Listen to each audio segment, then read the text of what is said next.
Hi, I'm Melrena, and in today's episode, I'm just going to talk about photos and the formatting.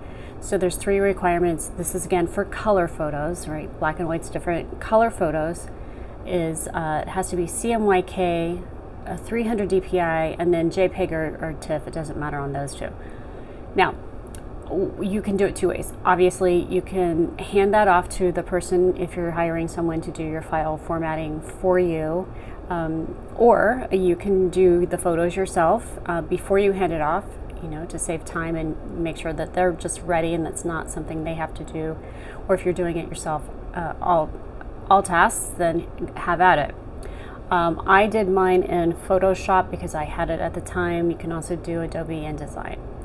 Either way, if you haven't used these tools, it's one, you're gonna do a free trial so you don't have to pay for it, and then 2, there's tutorials out there that will help you. There's going to be a learning curve to it, so just be prepared for that. But in the end, it's really simple, right? You're just going to change the size and the color format.